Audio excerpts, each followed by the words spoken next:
Hi friends, welcome to my channel. இன்றைக்கி நம்ம சேனலில் காலை டிஃபன் ரெசிபி தாங்க. டிஃபனுக்கு வந்து நான் இன்றைக்கி வந்து பொங்கல் தான் செய்ய போகிறேன். பொங்கல்லாம் நம்ம கல்யாணக்கார வீட்டிலலாம் எப்படி பொங்கல் செய்கிறாலோ அந்த மெத்தடில் தான் நம்ம இன்றைக்கி செய்ய போகிறோம். அதுக்கு வந்து நான் கடையில் வாங்கின பச்சரிசி தான் எடுத்திருக்கேன். நம்ம வீட்டில் உள்ள ரேஷனில் கொடுக்குற பச்சரிசியாக இருந்தால் கூட நம்ம எடுத்துக்கலாம். நான் நல்லா வாஷ் பண்ணி எடுத்துக்கணும், அவ்வளோதான். கடையில் வாங்கின பச்சரிசினா நம்மளுக்கு நல்ல டேஸ்ட்டு நல்லாயிருக்கும். நம்மளுக்கு வந்து அழுக்கு கலர் அந்த மாதிரி இல்லாமல் இருக்கும். அதுக்காக கொஞ்சம் பியூராக இருக்கிறதுனால நம்மளுக்கு கடையில் வாங்கின அரிசினா டேஸ்ட்டும் கூட நல்லா இருக்கணும். நான் கடையில் வாங்கி எடுத்திருக்கேன்.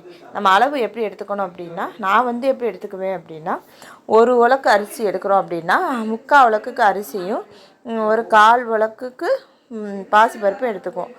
அது அந்த அந்த அளவில் தான் நான் எடுத்துக்குவேன். இப்போ நான் வந்து இந்த காப்பிரி உலக்கில் தான் எடுத்திருக்கேன். இந்த உலக்கில் 3/4 உலக்குக்கு நான் பச்சரிசி எடுத்திருக்கேன். 1/4 உலக்குக்கு நான் வந்து பாசிப்பருப்பு எடுத்திருக்கேன். அதுதான் நான் இன்றைக்கி குவான்டிட்டி அந்த அளவில் தான் எடுத்துகிட்டு, இப்போ நம்ம நல்லா இதை வாஷ் பண்ணிவிட்டு நம்ம வந்து இதில் என்னென்னலாம் சேர்த்து தான் நம்ம வந்து குக்கர் விசிலே வைக்கணும். வெறும் அரிசி பருப்பு மட்டும் வச்சோம்னா கூட நம்மளுக்கு நல்லா இருக்காது. அதனால் அதை சேர்த்துட்டு தண்ணி எப்படி வைக்கணும் அப்படின்னா, 1க்கு 2.5 பங்காளவு தண்ணி வைக்கணும். சாதாரணமாக நம்ம ஏன்னா இது வந்து கொஞ்சம் குலைவாக இருந்தால் தான் நல்லாயிருக்கும். அதனால் நான் 1க்கு 2.5 பங்காளவு தண்ணி வச்சுருக்கேன். இதில் கொஞ்சம் ஜீரகம், கொஞ்சம் மிளகு, சின்ன வெங்காயம் போட்டிருக்கேன். பெருங்காயம் கொஞ்சம் போட்டுக்கணும். தேவையான அளவு உப்பு போட்டு நெய் இல்லைன்னா ரீஃபைண்ட் ஆயில், கண்டிப்பாக ரீஃபைண்ட் ஆயில் ஊற்றினா நல்லாயிருக்கும். ரீஃபைண்ட் ஆயில் இல்லாத பட்சத்தில் நெய் 2 ஸ்பூன் இல்லை 1 ஸ்பூன் அளவுக்கு சேர்த்து நம்ம நல்லா மூடி கரெக்டாக ஒரு 3 விசில் வச்சா போதும். நல்லா குலைவாக வந்துடும். அவ்வளோதாங்க. 3 விசில் வச்சு நம்ம இறக்க போகிறோம்.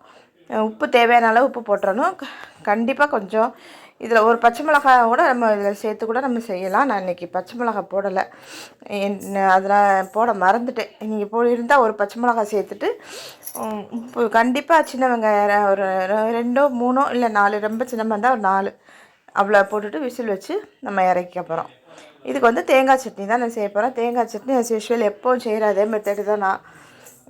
ஒருத்தர் வந்து அதில் வந்து புளி போட்டு செய்வாங்க. நான் எதுவுமே போடலை. தேங்காய், பொட்டுக்கடலை, மிளகாய், பூண்டு இது மட்டும்தான் போட்டு நம்ம அரைச்சிட்டு தாளிப்பு கொடுத்துக்க வேண்டியதுதான். தேங்காய் கீரி செய்கிறோம் அப்படின்னா நம்ம வந்து பல்ஸில் போட்டு அதை அரைச்சிட்டு அதுக்கப்புறம் இதெல்லாம் சேர்த்து அரைச்சோம்னா நல்லா அரைஞ்சிரும். இது ஒரு டிப்பாக எடுத்துக்கோங்க. அவ்வளோதான். இதுக்கு வந்து தாளிப்புக்கு வந்து கடுகு போட்டு தாளித்து கொட்டிட்டேன். அதுக்கப்புறம் பொங்கலுக்கு நெய் சேர்த்து முந்திரி பருப்பு வறுத்துக்கணும். நெய்யில் முந்திரி பருப்பு வறுத்து சேர்த்துட்டு அதுக்கப்புறம் தாளிப்புக்கு நம்ம வந்து இதே மாதிரி தான் கடுகு, உளுந்தம் பருப்பு, ஜீரகம், ஏன்னா நான் பெருங்காயம் நான் இதில் ஒன்று போட்டுட்டேன். அப்படி போடலை அப்படின்னா இந்த இடத்துல நம்ம சேர்த்துக்கலாம்.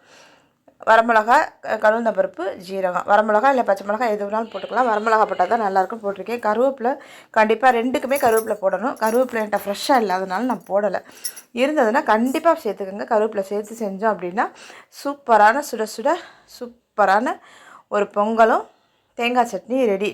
காலை டிஃபனுக்கு சூப்பரான கம்ஷன் வடை ஒன்று கடையில் மட்டும் வாங்கி வச்சு சாப்பிட்டோம்னா சூப்பர் டேஸ்ட்டாக இருக்கும்.